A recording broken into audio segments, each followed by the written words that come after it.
Welcome back to the Stache Club Wrestling Podcast, episode 105, 106, 105. I think it's 105. Welcome, everyone. Happy Tuesday. Happy Tuesday again. Again. Another Tuesday. I put out a poll or whatever on a couple of platforms, and it wasn't 50-50, but it was more 50-50 to be any sort of decisive. Oh, okay. It wasn't like a real. So it's not a big difference maker for this to come out on Tuesday. Not as much as I thought, as opposed to Thursday. But anyway, we got a lot of stuff to go over. We got SmackDown and Raw, kind of see how WarGames is shaken up before we're like a week and a half out from WarGames. And then we also have our full gear predictions we're going to do at the end of the show. Yes, we do. And there's 9 matches we got to go over. But couple things. One, we're not going to talk about it here, but I want to ask you, did you end up watching the Paul Tyson fight? I unfortunately did watch the Paul Tyson fight. Yeah, Only reason why I watched it was because I was on Xbox with my friends and they were all watching it, and I was just like, all right, I guess. And then I put money on it as well. So all right. so I was like, all right, at least I'm making this a little bit more exciting. Who'd you put your money on? Paul, 1,000%. It was the most scripted shit that you will ever. If there was any question that you had before of whether or not the Jake Paul fights and previous were staged, this should confirm to you that that is the type of business we're running here. But hey, well, I want you to save some of that energy a little bit. I'll save it. I just want to let people know that if you don't think it is fake, then I don't know what you were watching. Because I think we're going to dive into, because I also watched it, and we'll dive into that on the Patreon. All right. Patreon.com/Stache Club Wrestling. This is today's free episode, so get today's episode ad-free, as well as an entire bonus episode. We go over questions. We're going to talk about Paul and Tyson. Conspiracy theories. I saw a really good movie the other night, and then and go over some more wrestling stuff. So again, patreon.com/Stache Club Wrestling. Again, we are also on Spotify and Apple Podcasts. So if you sometimes want to listen to it on audio, we're over there. Please leave a rating and all of that stuff. And then, as always, make sure you're subscribed to this channel and whatnot. Make sure you're subscribed. And those are the plugs. Okay. We're gonna dive right into. Well, I guess never mind. We'll save all that, because what I did want to talk about too is for Netflix, besides the fight itself, but a lot of people were kind of concerned about the streaming and the lagging. Hey man, they have a good reason to. It was a tough look for Netflix. It was the first time that they were kind of doing something of that capacity for like a live sporting event. They've done like live broadcasts, like they did. I don't know if we mentioned it on the Patreon. I remember talking with some friends about it, but they did Chris Rock's first stand-up after the whole Will Smith incident, and it was like live on Netflix. It was like this. Oh, they did that live. That was live. Yeah, because I remember I was in Texas. Me and my cousin watched it and everything. But I think this is the first time they've done like an actual sporting event. There was one clip that was going around, or a picture of a screenshot. Antonio Brown was live on, I don't know if it was TikTok or Instagram. Just like he was at the fight and he was just like playing it, and he had like 7 million people watching because Netflix kept cutting out, so more people were watching Antonio Brown's live stream of him being there than the actual stream. So yeah, I think this. And a lot of people are like, well, there's not going to be as many people watching Raw, and it's not going to be whatever. Like people are already like, it's going to be. Like, I think it's fair. It's worries. It's a fair worry. It doesn't matter if it's going to be as many people watching. I don't think that's because we don't even know if that's the problem. Because like you said, they've only done the Chris Rock one, which I'm sure got a decent amount of views, and they've done this one. We're sure Monday Night Raw weekly might not have as many views as Tyson and whatever. Right. I don't know if Chris Rock is really pulling those numbers these days, but we don't know if it's a capacity. I mean, it seems like usually it is a capacity issue, but it might be a bigger issue in general if they don't know how to do this live thing, or they don't have it nailed down yet in general. Yeah. So I think it's a fair worry. It could be something where it was like once they got past 1 million viewers is when things started to get like iffy or something like that. It's like they can only hold a certain amount of people on at one time. I think it's obvious. I think it's a good and a bad. It's a good and a bad thing. I think it's a good thing for WWE that they had this event months before. Oh, I'm glad they got it out of the way. I'm sure the head guy at TKO gave the Netflix CEO a call the next day. I was like, hey man, like, what do we?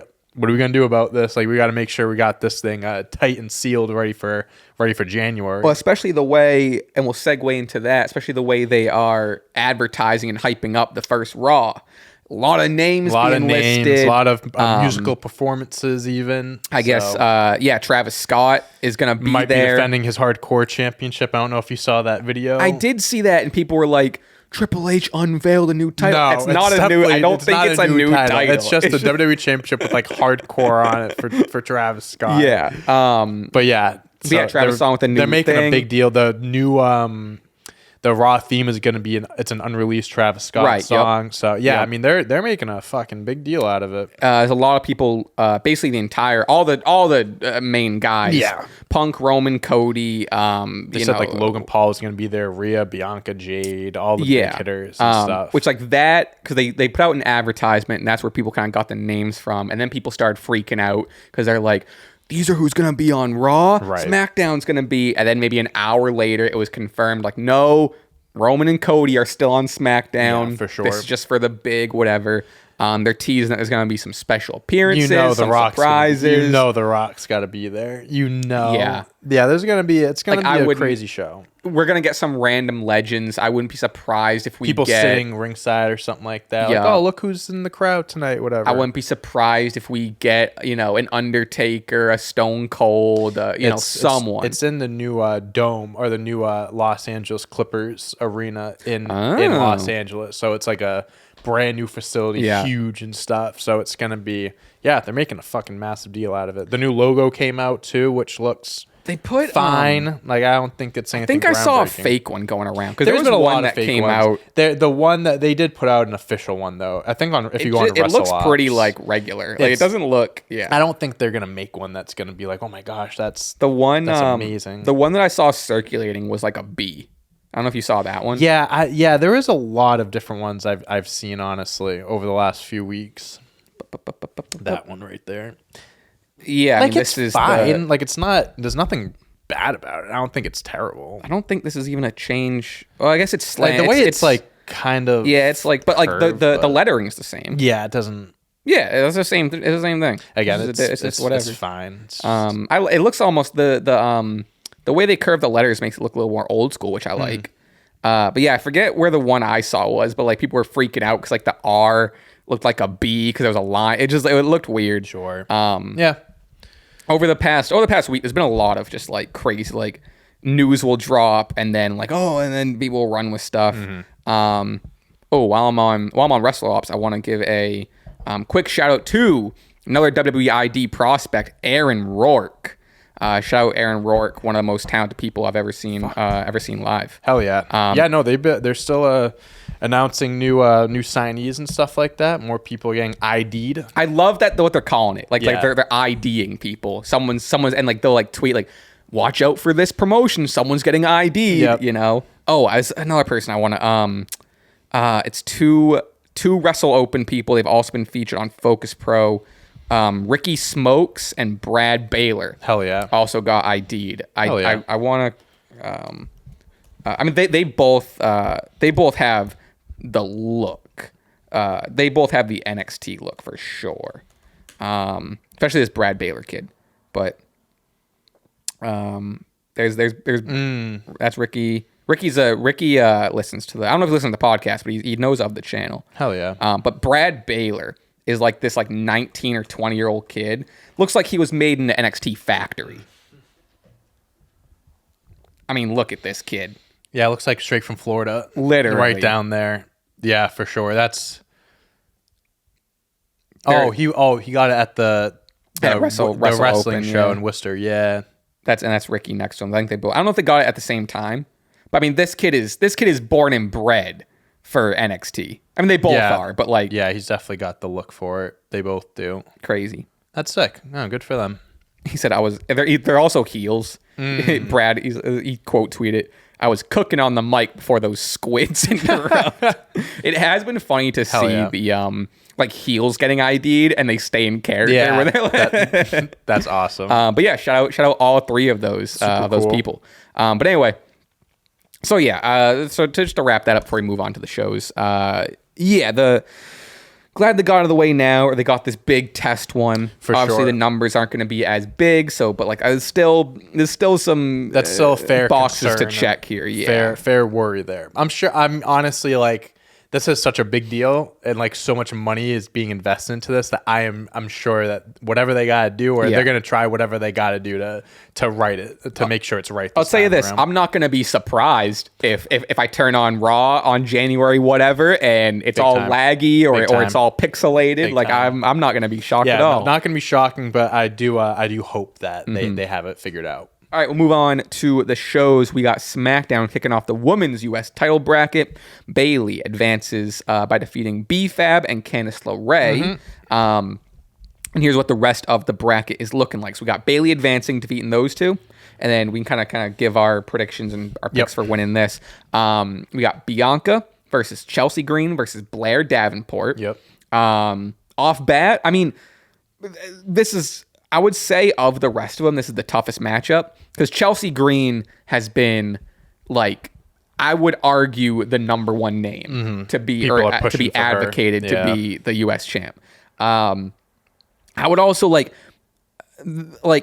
Bayley going over is interesting. Like there's a lot of main event world title contenders in this, and I was kind of hoping off bat we'd kind of get more of a Blair Davenport's perfect to win this, you know, but I don't think she's gonna. Yeah, I think it's like you have to mix in the vets. You have to mix in people that are like believable, where it's like on the way. So like Bayley versus B-Fab, Candice LeRae, like B-Fab, kind of an obvious like something like a belt like this is made for like a B-Fab or Candice LeRae, like not the main eventers and stuff, but like in the next round, whatever it may be, like if someone beat Bayley on the way to the finals, like that's a huge win for them compared to if they like compared to like if they beat Candice LeRae. But they're setting up for an upset. Like they're setting up for a big and thing. I kind of gave my opinion on like how I thought the bracket was going to play out, and there were some people that were like, well, like how are they going to knock out this person? This person's too big of a name. Like this person should win it. I'm like, I understand that, but it's like this championship, like they're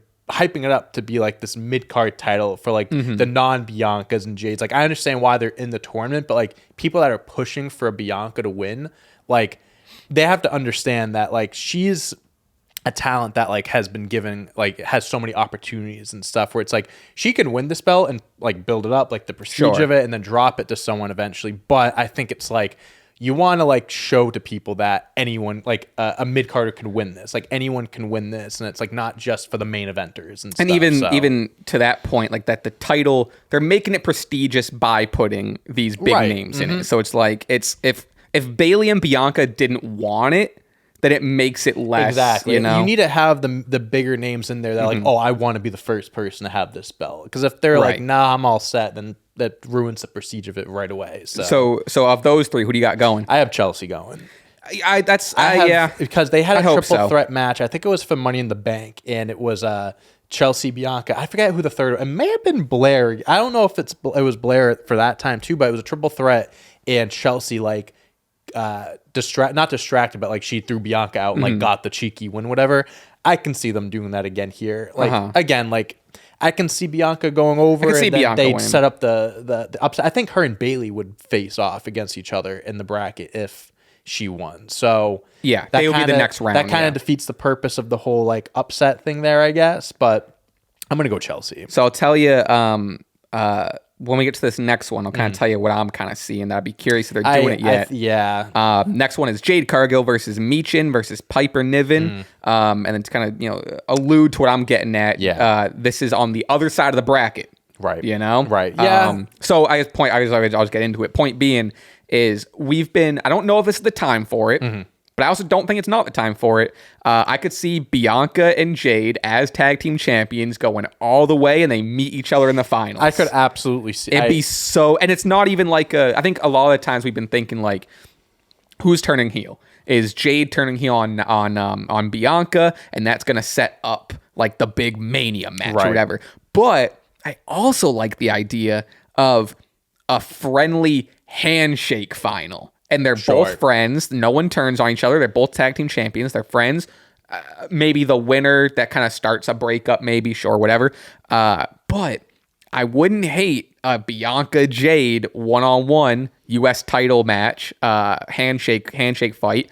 Jade gets the upper hand. You know, I think Jade of the two, because Bianca's the main eventer here. Right. I mean, they both are, but you know what I mean. Yeah. Jade getting the U.S. title, I think would be a great look. How I look at that is like, I have to ask, like, would they sacrifice the tournament and like the first champion of this belt to like set up a story? Because I think it was kind of like we were asking the same thing for the men's King of the Ring, because there was a lot of like stories in it. Yeah. Are they gonna have this person meet to continue like the bloodline story and stuff in event? And we learned that they didn't. I can like obviously like Bianca Jade, that like they could do the friendly one. They could be like kind of like, all right, like friendly competition, or it starts the They've turn. been teasing it. They already started teasing it, so I can see that. But I can also see them doing like Chelsea beats Bianca here or whatever, and then Jade loses. Maybe like in Bianca's match, Jade slips up and it costs Bianca, and then in Jade's match, Bianca slips up and it costs Jade. Like, so you can like what I'm saying is like you can still plant seeds for that eventual one-on-one match without having that one-on-one. I don't think they're gonna have a one-on-one match until Mania as well. I don't think they're gonna give that match away. I think that's a Mania match. See, I think that's why I also believe that as well. I like the idea of them having this face versus face match, and then because you still and they kind of, it's a 70%. It's not everything of what they get, and then you lead to the Mania match where now it's face versus heel, and that's a whole other. Yeah, you know. I think that's the thing where when you do something like this, obviously they did that for a reason. There's a reason why they put them on opposite sides. First thing I saw. Whether they meet up in the finals or something happens along the way, like there's going to be some sort of seed planted for their eventual dismember, breaking up, or eventual one-on-one match. So I don't think personally that either Bianca or Jade will win in the first round. But it wouldn't be shocking if I saw that's how it eventually became to be. Because also to your point, like if they, and this is kind of your point, but also what I've kind of be the mid-carders. We want the Meachins and the Chelsea Greens to have this title. Yeah. But I could kind of see them going with a Bianca or Jade out the gate. Yeah. Because Bianca and Jade do have the tag titles. For sure. So it's like, that's not, you know, in the grand scheme of things, I would consider tag titles in this day and age a mid-card title, right? Like a tag team title is not up to a world championship, right? It maybe should be, but it should be. But so I don't think, now that I'm talking through it, I could see them going with a big name like a Bianca or Jade to kickstart it and give the prestige to it and whatever, and then you start to get like the Chelsea Greens, but it makes you wonder what direction they want to go down. Like, do they want to start off that way? Right. Because there's that, and you have the story, and you have the great performers. There's that side, but like you were kind of alluding to, there's the other side where the story of a Chelsea Green going all the way is also so sick. And another thing I worry about too is like, I feel like the Bianca Jade match would kind of it would kind of put the belt on the back burner. Like, people are more focused on like Bianca versus Jade and not the fact that it's for the US belt. Like, I feel like the belt would kind of get put on the back burner in that case.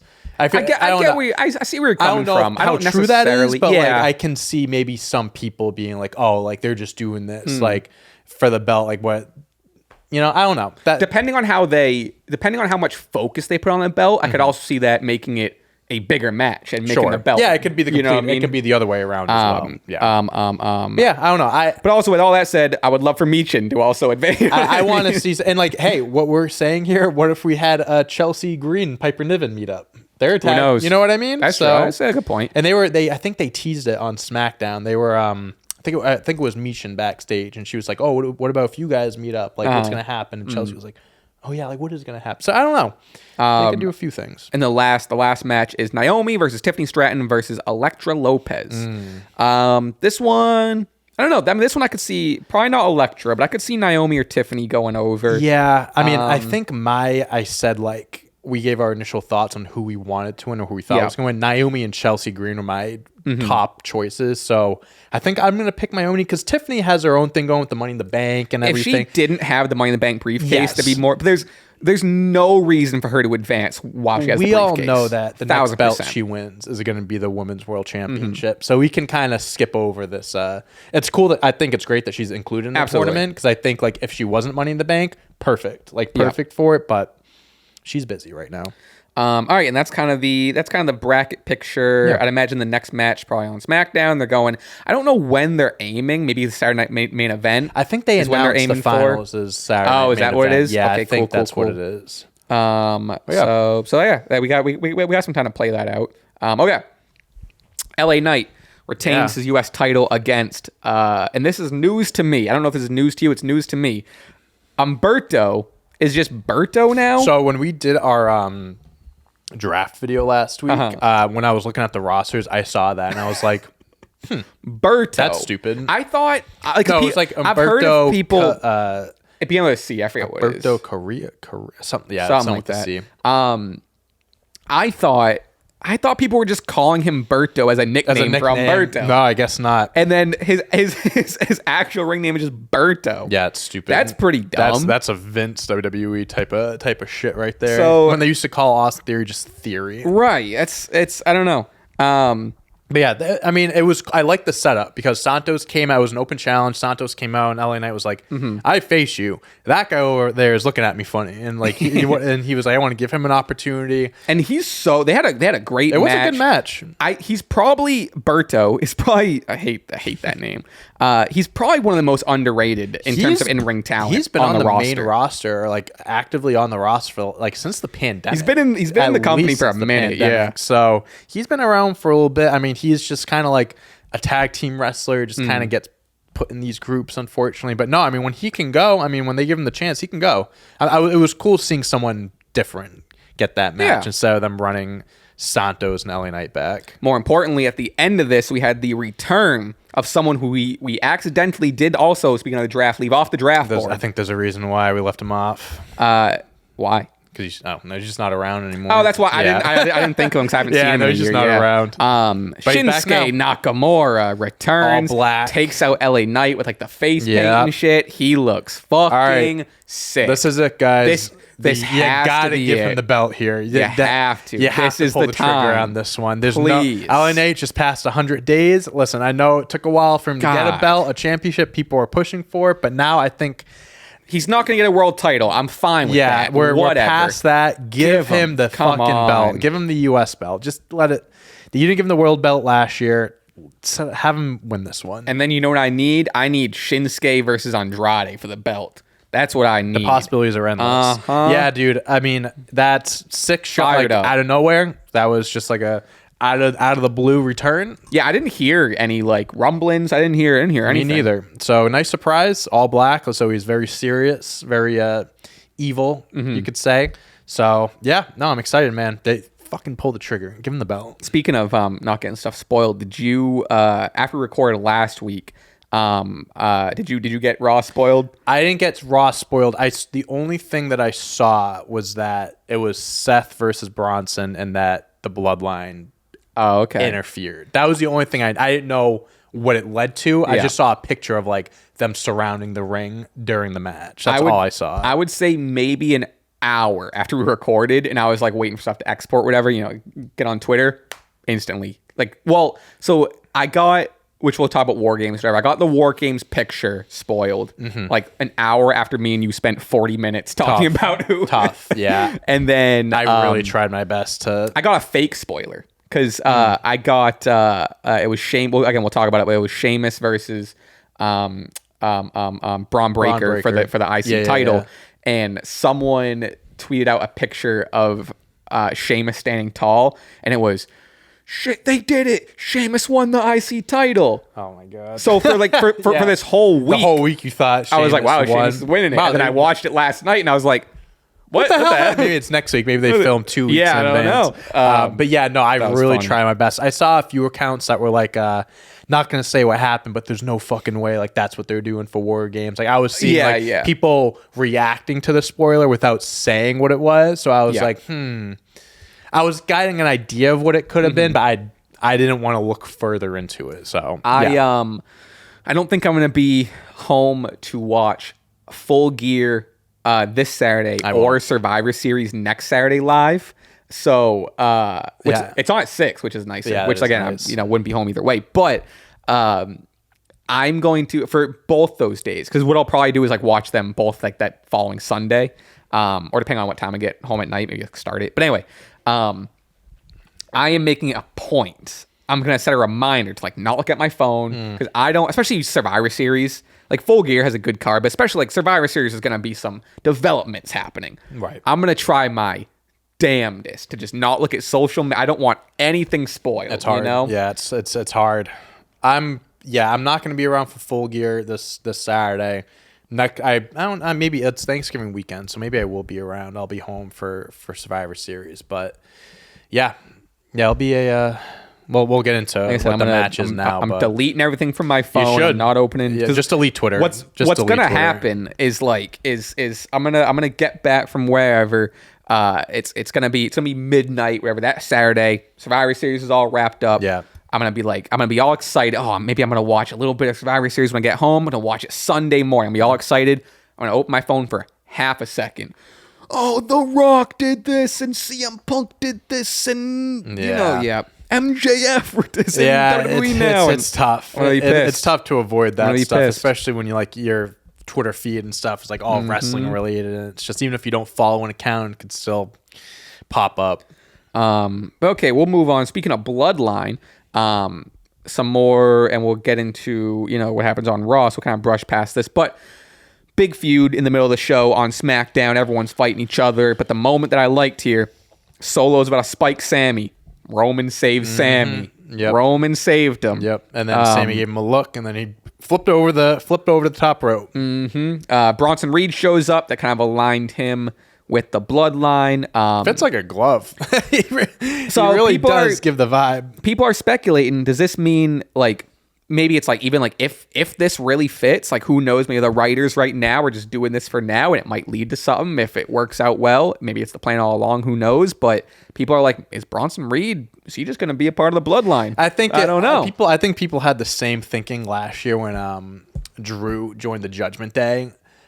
Still would have loved that. Drew and Rhea were like handshake and be like, "Oh, that's the new whatever." I still think that should have happened. So I definitely get where people are coming from. I mean, it is like crazy how like side by side with them, it's like, oh, that's just natural. It just looks like he fits in naturally. The tattoos and everything too. He's Samoan? a badass. Is he Samoan? I think it would be cool. I think it's just like he's just being thrown into the match. I think it's cool, a great addition. I think he's going to be a difference maker. I think him and Jacob Fatu on the same team is going to be freaking insane. But no, it fits, but I don't know how I feel about it, to be completely honest with you. Them adding fifth members. Yeah, we'll circle back to that on Raw. It's kind of why there's a bigger discussion to have. But we'll get back to it. Yeah. This is fine. There's bigger stuff I want to get to. We also have full year predictions to get to. But Ciampa interrupts what was a fun match for the tag team titles.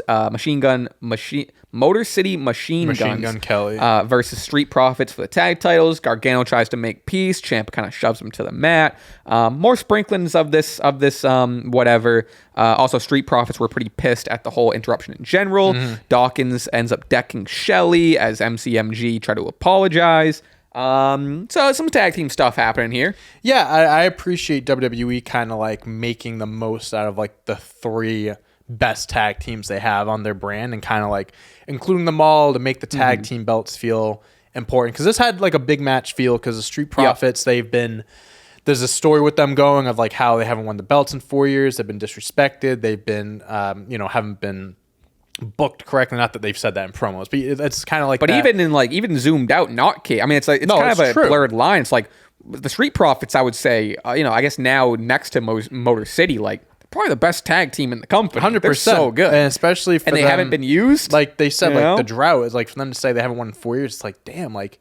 Yeah, I guess they haven't won in 4 years, which is crazy. I mean, the Usos had the belts for like 500 plus days at some point. So like, you know, there was a lot of tied to storylines for a bit. But no, I like this because I think we're seeing a different, more serious side to Street Profits. There are rumors of them potentially contracts running out, but rumor also to go against that. So that they sign new deals. I saw a report that said like they're not going anywhere. So it seems like they're locked in here. Which why would be? Yeah, you know, I think it makes the most sense. I think that with what we're doing here, we're starting to get back on track where like we might start to see like maybe hints of like Montez Ford doing his own thing because he's been on fire with the promos and like, you know, he's always been great, but there's a different fire here. And this, like, I'm not comparing it by any means, but like having these three teams, like the biggest teams competing for this one set of belt, it reminds me a lot of like early 2000s, like Dudley's, Edge and Christian, Jeff Hardy. It's like you have the three best TLC tag teams, guys. Just put them together and just like have them cook. You know, I mean, what genuinely, these three teams would go crazy in a TLC match. I can or see a ladder match or whatever. You know, so I think it's depending on Ciampa and Gargano splitting up. But, I think it would be cool, and that kind of goes back to like them as a heel tag team would be kind of cool. Like, you know, playing the seeds there. Street Profits with the shove to Alex Shelley might be it might be a heel turn. Yeah. It might just be an attitude change. We'll see. We're seeing a lot of characters in WWE now that are just like justified characters. Right. It's like they're not heels, they're not baby faces. They're just like, we're doing this because like this is just how it has to be. It's like we're doing this for a reason. So I like the direction we're going down. They're making the titles feel important. Yeah. So I think if that's what they're trying to accomplish, they're doing a good job so far. I mean, Motor City Machine Gun has done Wonders. within, I'd say, with what 2 or 3 weeks since they've won the titles, Wonders. whatever. It's been great. And I think when they won it, it was it was a shocking like, oh, they won it now. It was 1,000% the right. I think move. it makes sense why 1,000%. they put the belts on them. Yeah. This next one kind of goes again to Raw to kind of build up the WarGames match, but Nia Jax retained against Naomi with some close calls. It was a good match. This was probably Nia Jax's best since her return. I'd say Naomi's best in recent memory, singles wise. It's always cool when like the baby face gets a close pin and then you hear the crowd like booing because they're pissed that they didn't get the win. People are really behind Naomi here. They really want her to win. We had Tiffany distraction. We had Bayley run in. We had Candice, which again, this kind of all builds to what we kind of see, which we're going to talk to in a second, talk about in a second with the WarGames stuff. But the takeaway from this, besides the WarGames, like you alluded to, the Naomi push, and maybe this is a point to her U.S. title potential run, you know, like the crowd's behind Naomi, which is 100%. Nice to see. But we'll transition that into over on Raw, where the women's WarGames team seem to be set. We had in the ring, we had Bianca, Jade, Io, Naomi, and then Liv, Raquel, Nia, Candice, and Tiffany. It was 4-on-5. Oh, you don't have a fifth member. Rhea comes in, face mask. I guess she has a new shirt that says like, you should have killed me or something like that, or you forgot to kill me or whatever. WarGames. That was a little on the nose for me. A little on the nose for me. I was like, all right. WarGames headbutt. So still sick, but the official teams are Bianca, Jade, Io, Naomi, Rhea versus Liv, Raquel, Nia, Candice, Tiffany. Fun. As much as we've been I don't want to say dogging on the women's WarGames match. I still agree. And I'm sure you echo the same sentiment that there's not a whole lot of story. There's not a whole lot of reason or intensity for a women's WarGames match. Regardless, though, glass 3/4 full. These 5 names in a WarGames match is going to be a ball. Yeah, 100%. This is going to be a whole lot of fun. There's a difference between... At this point, I don't care. At this point, I'm like, we got it. It's going to be fun. At this point, I'm like, fine. Yeah, it's a difference. Like, I'm iffy about the build. Like, I don't think this is a WarGames-esque match in the sense of, like, how we got here and stuff. Right. And, like, compared to the Bloodline. But... these 10 women are gonna fucking burn the house down. Yeah. They're gonna light it up. I think the match is gonna be awesome. They have some of the biggest names. Io Sky. This is her 6th WarGames. I was gonna say she's been in every single WarGames match since they brought it back. WarGames MVP. Yep. It's gonna be a good match. Again, like they had the 5-on-5, and I've mentioned before, like, you can still do the traditional match, but like I get where, like, from my standpoint of like, oh, you can still do the 5-on-5 match with the WarGames. It's like if you did that, the women's match immediately gets like a back seat to the WarGames if it's just 5-on-5 elimination. Yeah, so it's not as intense or as definitely crazy. Not as prominent. So I understand why they want to, you know, keep it consistent. I just hope, like, I don't know. I just don't want them to water down the concept of WarGames. At the same time, though, and we'll get into it again with the men's side of things, I'm kind of like iffy about that too. So at this point, I'm just like, fuck it. If this is what we're doing, this is what we're doing. But the match is going to be great. I'm thrilled that these are the people involved in it. In terms of, because I think what I assume what you're alluding to is, the men's WarGames probably should have just stuck to 4-on-4. Yes. There's not a whole lot quality of reason. over quantity. Yeah, in that case, there's not a whole, like, they are doing a good job, especially with Seth. They are doing a good job of adding story into it, but they are just shoehorning Bronson Reed and Seth into that. My point for this, though, in terms of the women's WarGames, if we're gonna stack up the 5, I would rather it be something like this, and they're just getting a super team together for the sake of putting a super team together. You get 5-on-5, you get a fun, you know, match that, like, not a whole lot of reason. It makes more sense here. It makes more sense here to have 5 than shoehorning 2 people into the WarGames match that has the most reason, the most story, just to fill out this 5. And I don't understand. I get it. More people is more hectic, but we'll circle back to it. We'll kind of go over the rest of the stuff on Raw, but that's kind of my take on it. It's funny how, like, the tone from last week has now shifted of, like, at least for me, the women's WarGames match, I'm like, fuck it, 5-on-5, this is fun. And now for the men's, I'm like, they are really forcing this. You know? Yeah, no, because at this point, for, like, in this case, like, you can add another member. It's like at this point, it's all fucking, like, you're throwing people in anyways. Yeah, it's already so you already crazy. have 3 storylines, and they might as well throw in a 4th, where, like, the bloodline. We'll get into it, but, like, it's not the same concept. It's two different matches. All right, we'll keep going here. Rey Mysterio and Zelina Vega defeated Chad Gable and Ivy Nile. This kind of led to a Chad Gable freak out on the Creed brothers. You know, as a Rey and Zelina stan, love this dub, but also, like, man, we gotta get some Chad Gable American Made wins here. I don't know. A win they are put together. They are on paper one of the most unstoppable teams, and they haven't won. And I don't get what they're doing. I mean, like, maybe the whole getting mad at them is kind of like a tide turning thing. Sure, but we've done this. But, like, they just got put together. So I don't know why we have to go through this, but. Yeah, I mean, Rey and Zelina is cool, but in this case, it's like, I don't know. Chad needs a win. These guys need some wins here. And it's like the freak out, like, we've done the freak out with like Otis Tozawa and Maxine. We already did that story of him being, like, abusive. Like, I think the character can still work in this situation, but he has a way more stacked team. And it's like, and I get he was mad at the Creed brothers. He was projecting of, like, you know, we lost and whatever, and, like, we're a team, blah blah blah blah blah. But, and also they're not doing Wyatt Six stuff anymore, right? Because I really liked this whole, like, it worked when Chad was being all shitty or whatever, and you had the Wyatt Six to kind of teach him a lesson. But he hasn't learned. But, like, it hasn't improved. It's made him worse. Yeah, I don't know. I don't know what's going on. Like I said, Rey and Zelina stan, love it. Let's get that dub. But also, from the outside looking Creed in, brothers, it's confusing why they keep losing. All right, we'll go to a really good Karrion Kross and Miz promo. Very cool package. My note here is this is all they needed. This is all, less so the Miz. We know what the Miz can do on the mic. We know what the Miz can tap into. This is the best Karrion Kross has sounded. He came across very, since being on the main roster. Yeah, very serious, very like he's not like intimidating. Like he has purpose and stuff like that. He has purpose. This he sounds like a badass. It's revitalized him a little bit. You can say too.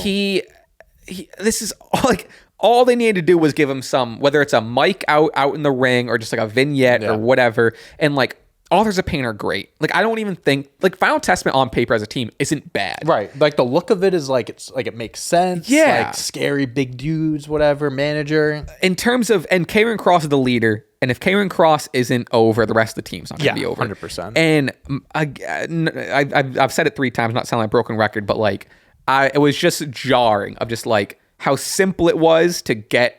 Like, I'm pretty interested in Karrion Kross now. Yeah.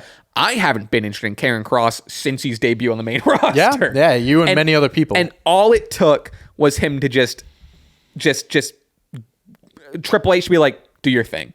And he did his thing in the vignette, and it's like, it was perfect. Yeah, no, I agree. And I feel like I've kind of like, a few weeks ago or something, I saw like a podcast clip, and I mentioned like, if they just let this guy be natural and just like do his thing, like he has a creative mind, he has great ideas. It's like, but they just have to give him the right thing and the right opportunity. I do think that this feud, as we mentioned before, is like unlocking that like potential in Karrion Kross, or showing fans that side where like after this or wherever this feud takes us, we can take Karrion Kross more seriously. Yeah. Whether he wins or loses the feud, we get a more serious Karrion Kross. Like now we have a direction here. In this, the Miz also says that he was funny in this. He goes, "This could be the start of the Marine 7." I can see it. Who's directing it? Scorsese. Tarantino's last film. Tarantino's final and he's film like looking was so off, good. like he's thinking, and it's just so funny. Bo Dallas's response video to this was also really good. I love how unhinged it's getting, because I mean, I didn't watch this part live. I saw people like tweeting it and stuff, then I watched it back. Bro, he is looking more and more like Bray as time goes on. I was going to say, that video especially, they really made it look like that's he was. the most he's looked like. If you didn't know any better, and you would think it was Bray. Just the way the beard seems like he's like letting it go a little bit. The messiness, like he just the hair in his face. It looks like he's just like turning into that you know what I mean. I don't know what like if that's like what they're trying to I don't know what it is, but it is like pretty eerily similar. He says a lot of things, but mainly the gist of it was he says he tried to warn Miz. He gave him a chance. Miz did the double cross, whatever. He said he damned himself, and he goes, sorry for what happens next. He's like, I don't want to do this. Fired up. Yeah, I like it. I love it, dude. Great promos from both parties. This was awesome. Yeah. No, I thought it very, very well done. Something that I don't think was as well done. I think I know what we got Gunther, Ludwig, and Damian backstage. We got more character development of this not confident Gunther, which, I'm seeing the story play out. I was pretty critical of it last week. We're seeing the story play out. I am getting more not confident character development, whatever. Still don't like it. I still don't think it's not my ring general. Cody Rhodes mentally fucked. This is not my ring general, but he's looking at Ludwig for reassurance. He even says like, basically like, you still think I'm the ring general? Like I'm still the old ring general, right? One loss and he's going crazy. Which again, I see the story progression. I still don't like it, but I see where we're at. He also, I don't know if you caught this, but he goes, "Look into my eyes. What do you see?" A little punk, CM Punk, little punk reference. Yeah, and then he's doing things like uncharacteristically, like attacking, like Damian. So he was like hesitating, and then. So this was also, and maybe this is just me thinking. I know, like I'm a big advocate for throw logic out the window for wrestling. This was a little too much for me. Damian was 5 feet away. Damian was, and he like. He could have heard the whole conversation. I think it was like the setup. I think what they did is fine. I think it should have been like Damian Priest was doing a backstage interview, and then Gunther comes up from behind, attacks him, and then Damian was sitting 5 feet away, writing a letter or reading. He was like signing autographs or whatever. Okay. And then, but also like sneaking up on him, which was also cartoonish. He was like hesitating or whatever, and then he went for it. and then Damian gets the upper hand, grabs the pipe. What the fuck are you doing? Lays out. Which like I also didn't love this. Where again, it plays the character. It makes sense in that story that I don't like, but. Damian gets the fucking upper hand on Gunther, hits him with the fucking pipe, and he's like, "What the hell?" Yeah, like, if Gunther's sneaking up on you, it should be a wrap. I think the setup they could have done better, but I do like how they're kind of doing this, because they really are selling this defeat to Cody. We're like, Gunther he went into this match so overconfident, like I'm the best, but and they got humbled, and now he's questioning himself. So I like that perspective, but I get where people might be like you said last week, he looks super weak because they built him up. They're making him too dumb because they made him. What they did was they built him up so much. Now they're doing this. So it's like, well, it's like. If he was a little bit like if you didn't make him that unstoppable, then maybe it makes more sense because like we've never seen this before, and then all of a sudden like he's getting beat up backstage, like getting shit on the mic. I like it because Damian looks great, and that's why I said last he does. Who's benefiting it from the most is Damian. I think that's great. And you know what? If Gunther is like we're talking about Gunther, it's not making him look great. At least it's making someone look good and all. So at least it's like 50-50. But yeah, I don't even mind. Like, I like the idea on paper of like the overconfident, like the ring general, the ring master, basically. Like this guy. I don't dislike the idea of like his confidence getting shaken. They might be going a little too. I think it's way too much because at this point he looks scared and dumb. Yeah, maybe if they just toned it down a little, maybe like. Yeah. Like, they need to be more subtle with it. That's all it didn't beat him down. It was just like he caught Gunther and like stopped him from beating him down. It's like, oh, you just try to get the upper hand on me, and they maybe a little stare down and like, right. Maybe, instead of going full lays him. I kind of like watched like the second half of Raw. I watched back later and stuff, so I didn't see this live. And I saw on WWE tweeted it. The quote was like, you might be, you're the ring general you're the general in the ring, but I'm the king in the streets. And like no out of context. That's the last thing he said to him when he was standing over him. Because like Adam Pearce showed up. Out of context, I was like, what the fuck does that mean? King in the streets? I don't know what that means. And then he said it. I'm like, oh, because he kept calling him street trash. He's the king in the streets. You're the general. I was like, okay, got it. Quote your head. Reading the quote on Twitter, I was like, what the fuck does that mean? But yeah, Damian looks cool. He looks great. I mean, we'll see Gunther what he does next week if he gets shit beat out of him again. But a piece of the story I do like, Ludwig Kaiser, in maybe an attempt to kind of help Gunther or help Gunther's confidence or whatever. He takes out Braun Breaker and he takes out Gunther rival Sheamus, causing a disqualification. Braun Breaker retains the title. This match in general. Awesome. This match that was a banger. That was a really good match. It does suck. It does. It's Raw, so like there's gonna be these shenanigans or whatever. It is a shame this ended the way it did, but it helped Braun keep the title and it kept Sheamus looking Sheamus like will be Sheamus continued in the IC title picture and stuff. I think he will end up getting it. I think that's eventually. I genuinely think that's a WrestleMania moment, especially with them hyping up that like. He's never won it, and it's his one that he eluded. Let's give this a really good proper story of like that's his WrestleMania story going into it. It's like I've never won this belt. I'm gonna win it on the. I mean, when was the last time Sheamus got a big win at Mania? Probably against Daniel Bryan over 10 years ago. I can't think of a really good singles match or anything that he's had. So that would be awesome. He might have gotten wins, but they haven't been like big. I have no idea. Yeah, but yeah. All right, some more before we kind of get into the bigger WarGames discussion and we go through some full gear predictions. I mean, we can even kind of skip this. We'll skip this. This is War Raiders defeat Carlito and Dom. Finn and JD come out, take out War Raiders because they're facing them at Survivor Series, and it's just more. It's good, but it's more build up, and it's it's on the lesser side of things for things we got to talk about. But War Raiders look good. I think they had a promo. I forget it was on TV or not. They had a promo. They were like, no fur, no makeup. Like, this is us. And, hey, they're badass. I really like. I love War Raiders. They're sick. Their reintroduction has been really good. Hey, listen, man. Motor City Machine Guns won the tag belts on SmackDown, kind of resetting that division. War Raiders are back. I think throw the belts on them, honestly. With Judgment Day not being like they're a unit, but they're not as one cohesive and moving as one, and they're also not as dominant. Like, they don't need the tag titles anymore. No. They don't need. Before it was cool because they we're doing the belt collecting thing and whatever. Let's have the War Raiders take it off. I agree for sure. I agree. All right. We'll talk about this WarGames setup, but Bronson Reed ends up defeating Seth Rollins because here's everything. First of all, great match. These two have fantastic chemistry. This was a really good match. Really great chemistry between the two. Bloodline show up. Jay, Jimmy, and Sami run it. This felt like a Monday Night Raw before Survivor Series, to be honest. Bloodline show up. Jay, Jimmy, and Sami also show up to fight off the Tongas and Fatu. And then Solo shows up at the end, takes off his hoodie and the mask because they all love the hoodie. Distraction helps Bronson Reed pick up the W.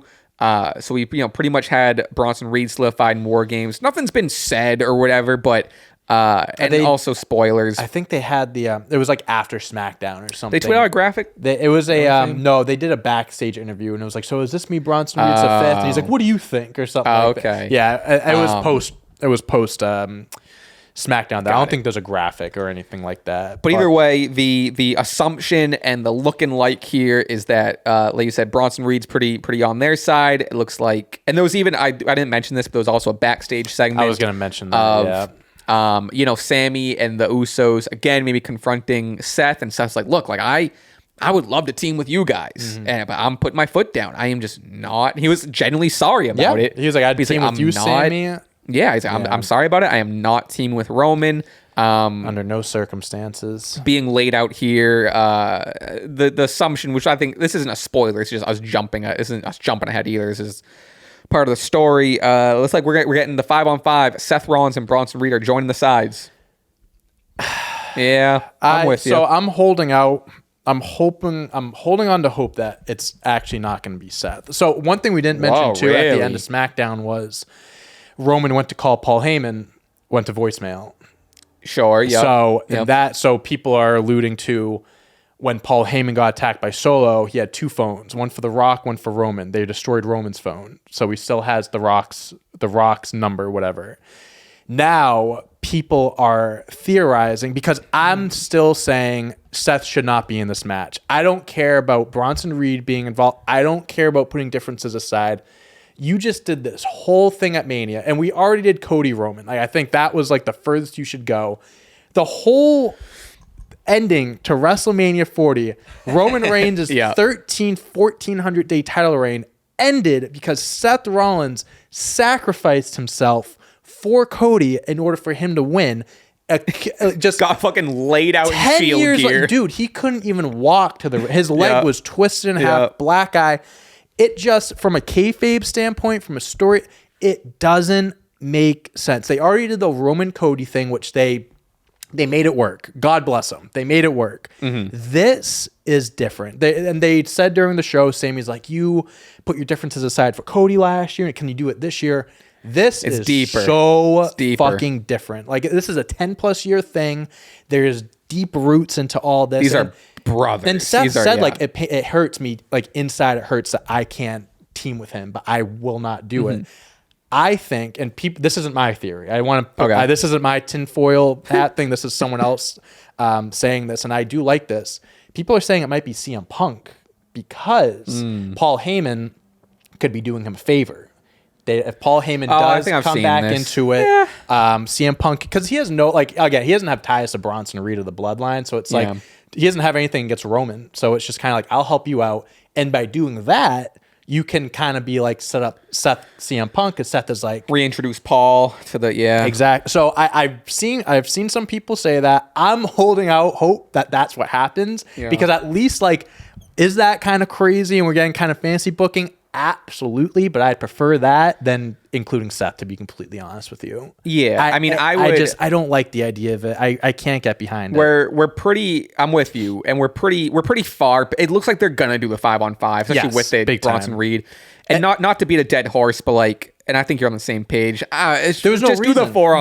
They should have just done the 4-on-4. There was no reason to do the 4-on-4. At this point, they're just throwing shit in there, and whether it's Punk, Rollins, whoever it is, you're overdoing it. That you already had the family versus what else do you need? Like, it's the perfect 4-on-4 new versus old bloodline. Like, it's there. What else? Like, you don't need to add all this stuff. And even like, I don't even like, there's so much story and so much direction you can go with Seth and Roman that they haven't really they look somewhere, but they haven't really dove into it. Like, obviously you had the WrestleMania 40. Well, I guess I not dove into them two, just them two, right? Because you had the WrestleMania 40 stuff, whatever. I don't even dislike the overarching idea of them finally, even begrudgingly, maybe finding themselves teaming up again, or maybe that's after a blow off. But for it to happen so quick. And John, that's the whole thing with this bloodline. Everyone's gotten better so quick. And like that already to me is like, I think that was, they did that way too fast. They cannot do that with like, those things, like whatever, it's more recent, all that, but this is too big of a story for it just to be put on the back burner this quickly. Like that's where you will lose me if they do that. Well, maybe a small light at the end of the tunnel. I don't think that's not the right metaphor, but they did put out the official graphic for the War Games. Seth and Bronson Reed are not included in the graphic. Yeah. So I don't know. That's if that's anything. Yeah, I don't know. I definitely think it's gonna be. It's 5-on-5. I think at this point, it's just a matter. They could do it like if Seth is announced, he might not even be announced. He might just like do the thing where he just shows up, like, oh, fifth member, is he going to come out and help? And right. They have it 5-on-4, and it's like, will there be help? Will there be sure? Yeah, right. They could do that for sure. Maybe it is The Rock that comes out. Maybe he's on the OG bloodline, and then he costs Rome. Like I don't. Yeah. I just at this point, I'm hoping for any outcome. Besides, I'm very anti Seth Rollins in this match. I really am. It doesn't. It just doesn't make sense. When after Mania, we were wondering, after this, Roman and Seth are 1,000% having a one-on-one match. We were wondering, hey, when are they going to have their match? Not when are they going to team up? Right. The last time they interacted was the whole 40 thing that we mentioned. So the next time they see each other, they're teaming up. No, doesn't make sense to me. I see a lot. The good thing is the glass half full. That we don't know yet. Nothing's been made official. The graphic at least doesn't have him in, if that's anything. Grasping at straws here. But Seth, like, this would get my thoughts together. This would do wonders. And I think this would be the right move. Like, for the past week, Seth has been holding strong. If Seth holds strong, and if Seth actually doesn't show up, and if Seth is like and not for reasons of because he doesn't show up because Bronson Reed took him out, if he doesn't show up on principle and sticks to his guns, we're good. Hell yeah. We are in the money. Yep. And he stands on business. That's what and I've seen tweets of saying that too, of just like, please Seth, stand on business, stand by your word. If he does that, we're good. That's great for his character. We're in the money. But it's almost making it worse that if we've done 2 going on what's going to be 3 weeks of him saying no and saying like, basically that guy's dead to me. He's the one. No one knows Roman more than Seth. They're building it up, or even his own family, which I think is going to end up being part of their story, is even Roman's family doesn't know Roman like Seth knows Roman. Right. And so if you have 3 weeks of that, and then like you're saying, and like we're talking about, and he does end up joining them, they had something. They had the hold your line. I'll say it. And they let it go. He looks like a bitch if he joins, because this is it's not a strong vibe, but it's like all these guys are just like falling back in line to help Roman and stuff. It's like after all Roman hasn't apologized yet. After all hasn't Roman even apologized did to these guys, they're going back to him without no apologies or nothing. And again, like this stuff, they're getting by with it by the skin of their teeth, but they can't do it with Rollins. I'm sorry. It just that if they made sense, okay. But there's just nothing there logically that would be like, oh yeah, that makes sense why Seth is helping. Yeah.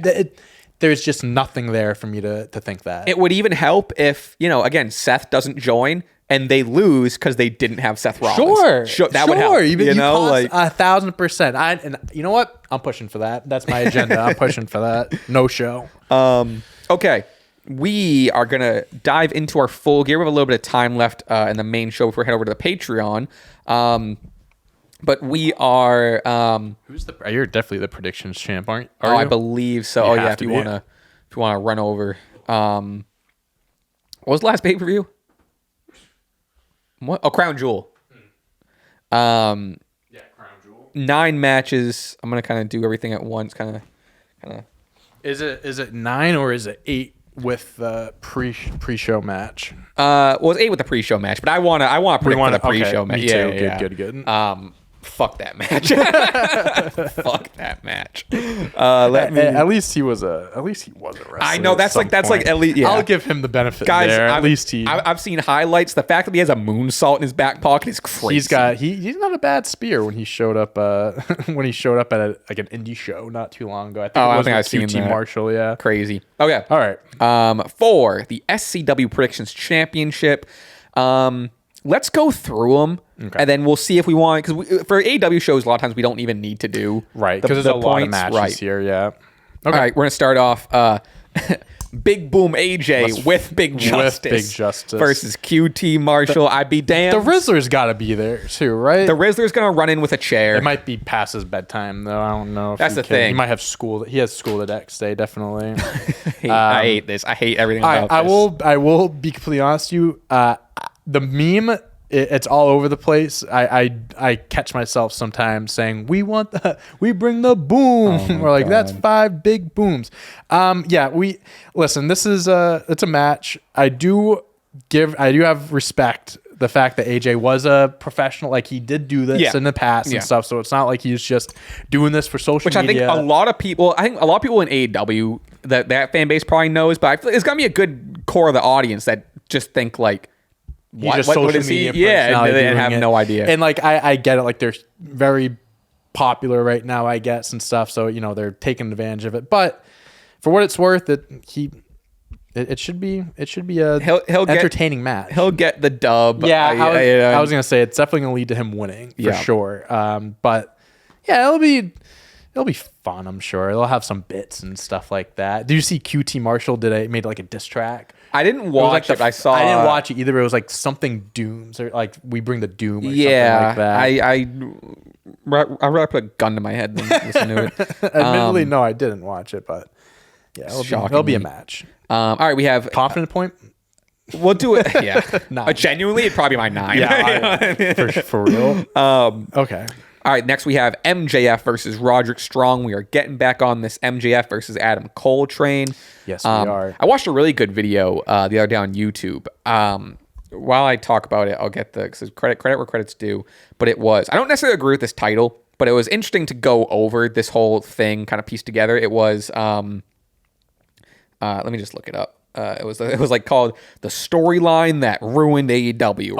I saw that video actually come up on my. It was an interesting watch. My Explore page. I didn't see it, but I did. I did see it. It's from this. It's from Top 10 Wrestling. It's that's the thumbnail I saw. The storyline that killed AEW. I'll tell you what. It wasn't a good one.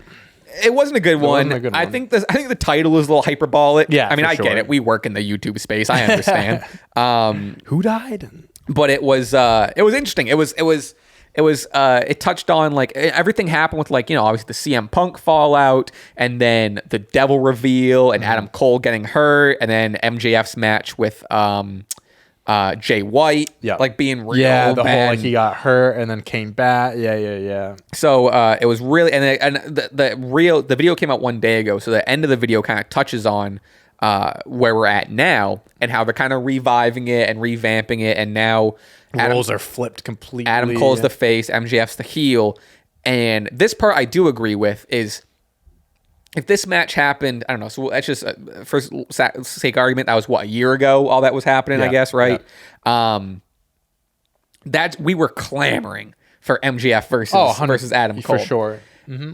It's just not, and this is what the video said, and I agree with it. It's not. It'll be fun. It'll be great. I think they can build it back up, but it's never gonna be to what they had. Dude, it's just like it's like the Bloodline, where it's like it peaked, and it's like it could be good. They could do something with it, but it'll never like those segments of like them going to like Kowloon and them like playing dodgeball with kids and the whole like that stuff was that story was the best story in wrestling. It was maybe not head and shoulders, but it was at least ahead over the Bloodline at the time. Like it was like it was the best thing in wrestling. And now here we are a year later. Again, Adam Cole was hurt, so there were factors involved. MJF got hurt, so things died down. But they're trying to steer the ship in the right path here. But it did die down. I mean, it's not wrong to say that. There's also, important to note, there's also been some Kyle O'Reilly tease. Maybe reforming Undisputed Era. Yeah. I don't know. You know what? At first, I was gonna pick MJF because it seems like the obvious thing. But I think this is me fantasy booking a little bit. I think maybe we're gonna see Kyle O'Reilly joining them. Helps Roddy pick up the win. Yeah, I'm going Roderick Strong. I was gonna say I'm also gonna pick Roderick Strong with the upset here because I think I wasn't thinking more so Kyle O'Reilly. I do see that happening, but this could be. Adam Cole also gets involved, cost MJF. Like, this will be the match to kind of set up Cole versus MJF and everything like that. Right. I don't know if this is a stipulation. I know it was one of those things of, like, you need to win matches to face me and stuff. I don't know if Strong beats MJF, that means... The Wikipedia doesn't say anything, which is usually pretty good because I know it was like, that's why Roderick is facing him, because he won the last match. Adam Cole lost to Takeshita and everything, so that's why he's not facing him. So I don't know if Strong wins, he gets that, but I think no matter what happens, we're going to get that match anyways, but I think this is the stepping stone to that. See, MJF, Cole, yeah. All right. Next we got a Wrestle Dream rematch. We got Jay White versus Hangman Adam Page. Jay White defeated Hangman the first go-around. Yes. Could see a little 50-50 booking here. I also don't hate the idea of Jay White getting the dub. It's about time we're getting... the start of the Jay White that we wanted in AEW with this, but it's also Hangman. Also Hangman. Like, Jay White came back and they had their first match, and we were kind of debating on, if Jay White should get the upper hand in his first match back, because Hangman was just coming off of his feud with Swerve, so it was like, he's so hot right now. Is he going to get the win?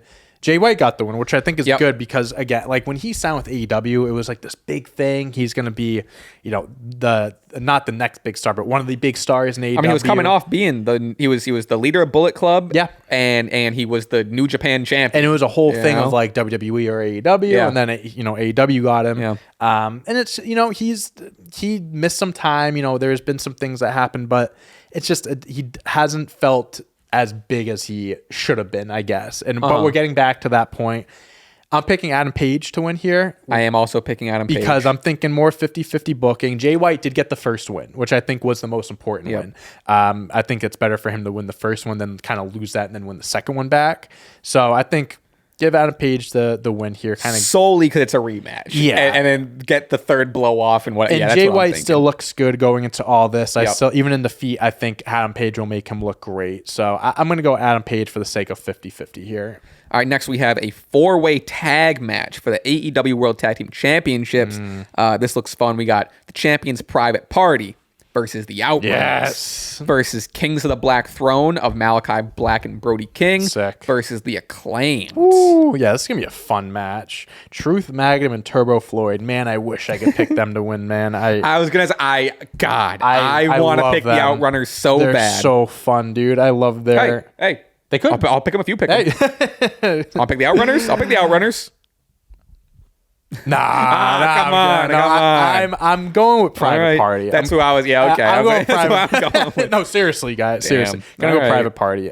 They just won the belts. I think it was like a big moment. They beat the Bucks, who were like the EVP Bucks. So I want them to keep this going. Like, don't make this like a they won it, cool moment, and then they get put back, to being with everyone else. So I think this will be a great match. I think if I had to pick another team to win, I do think the Acclaimed. I think something's going to happen here, whether Max Caster turns on Bowens or maybe a double heel thing. I don't know.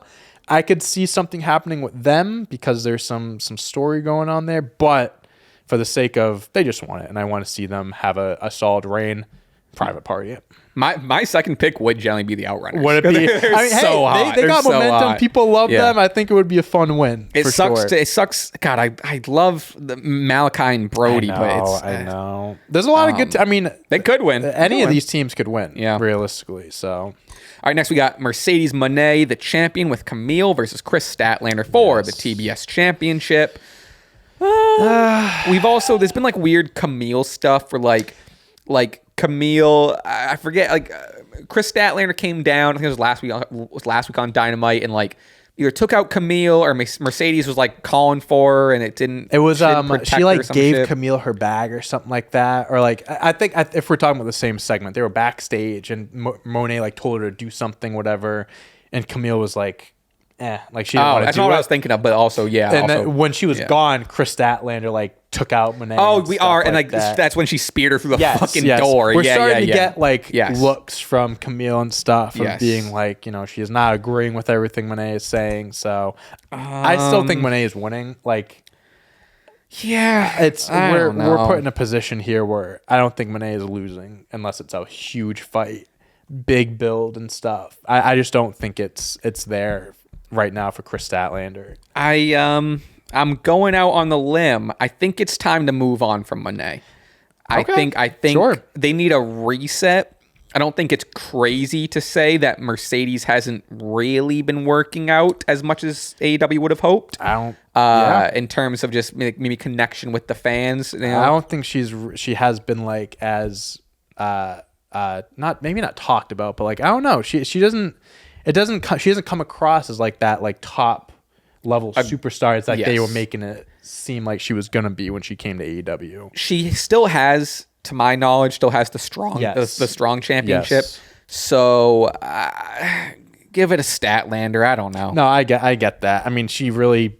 I'm not really a huge fan of this title reign right now. No, there's nothing about this that has been like groundbreaking or like crazy for me. I'm just gonna say her because it's I don't blame you. Again, it's I think though, like if she's gonna lose, you. it'll be a big deal. I Yep. just don't think it'll happen at Full Gear. We haven't gotten, like, I'd imagine we would still get, like, a... But then again, there's the world title to fight for. Mercedes Britt, They did do that at Wembley, and it was such a disappointment. Oh, they did do that at That's Wembley. what I'm saying. Like, there's been, like... They had the most notable match, and people... You're right, they did do People that. forget that it even happened. Like, who's there? Move on. Like, who's there for her? You know what I mean? It's like... And another thing, I don't want to compare to Rhea, but, like, they put her on such a high pedestal. It's like, who is going to knock her down? You know? That's the tough thing. I don't know. All right, next we got Swerve Strickland versus Bobby Lashley. This one's tough because Swerve Strickland. But also, this is Bobby's first, like... is it first? I don't think he's wrestled. It's his first actual match. I mean, boy. But also, he has the Hurt Syndicate with him. That song's on Spotify now on West Side Gun. Oh, really? That's funny. Yeah, it is. It's MVP, West Side Gun, and someone else. Sick. But yeah, Swerve did lose the match to Adam Page, the last like big feud match and everything. So like, is he gonna take 2 pay-per-view losses? Also, is Bobby gonna lose his first big one? You know what I mean? No, I don't think so. I think Bobby's gonna win this. I think Swerve is.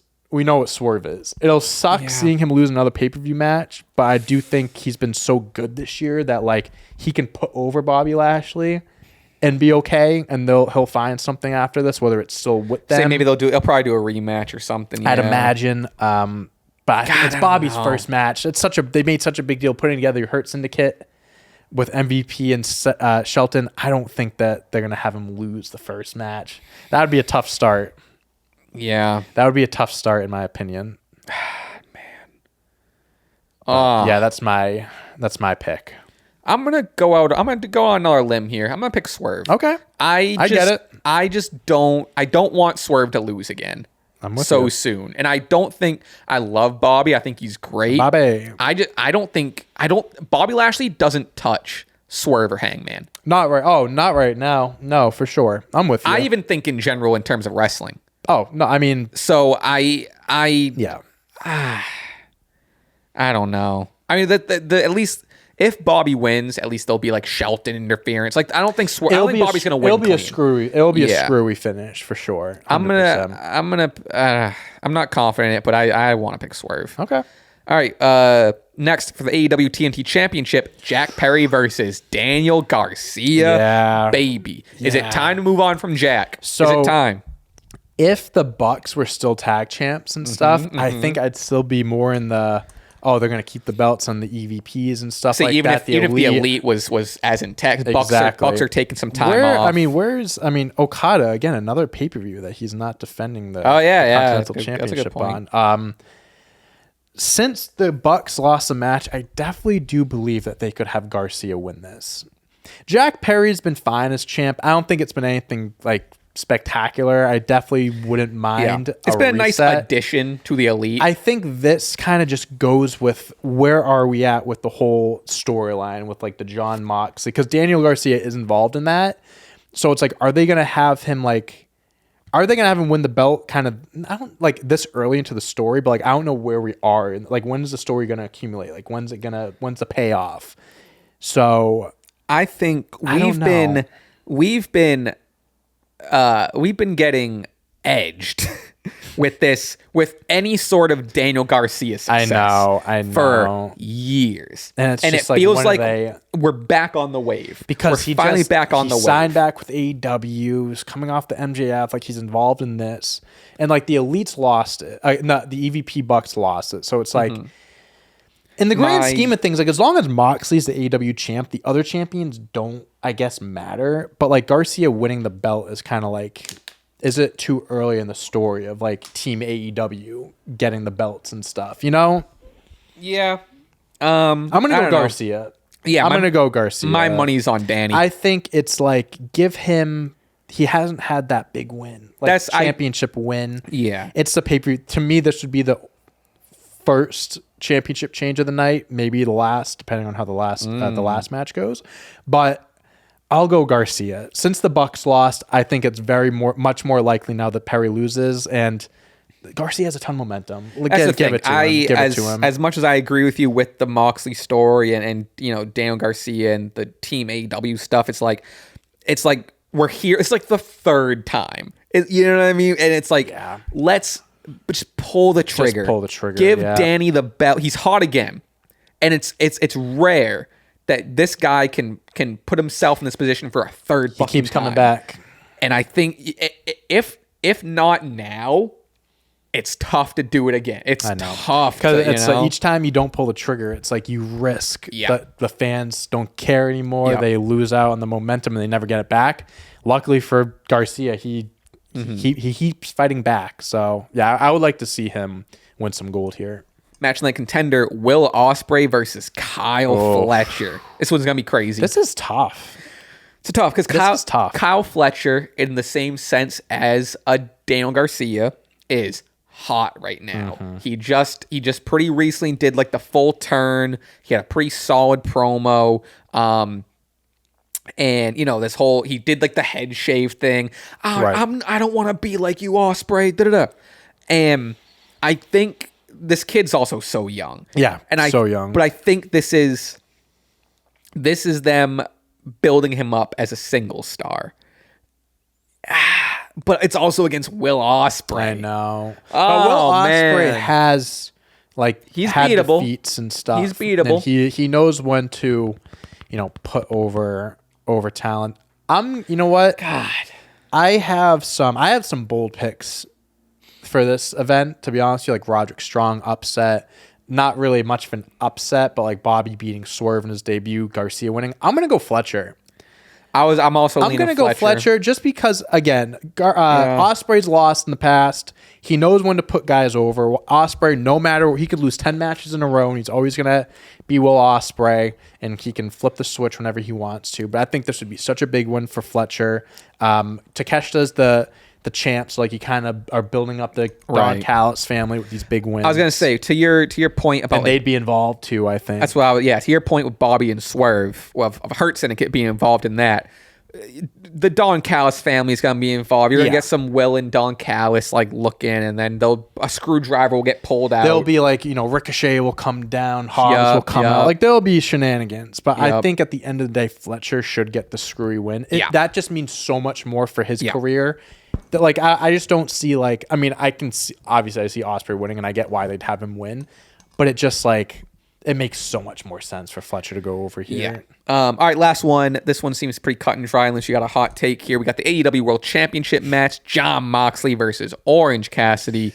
It seems like a pretty story-wise and whatever, easy Mox win. I don't think this is Orange Cassidy taking the belt. I don't think we're as confident in the as we were last month with like Mox losing to Danielson and stuff. I don't think Mox is losing anytime soon. He just put Danielson on the shelf and just won it. Yeah, it's the there's just no way. Yeah. It's just no way. So Mox going all the way. Mox going if over. there was confidence points, I was gonna say that would probably be the most confident between Mox him or and Big AJ. Big AJ or Big Justice AJ, whatever the fuck it is. That's a Get it right. Big Justice is the small one.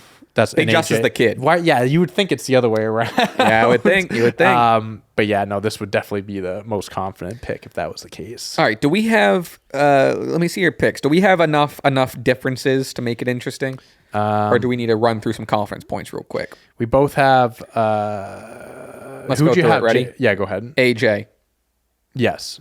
Roddy. Yep. Are you saying yup because you have? Yes. Okay. Hangman. Yes. We both chose Hangman. Oh yeah. We did. Private Party. I did pick Private Party. Statlander. Didn't you pick someone else? I was gonna go Outrunner. Okay.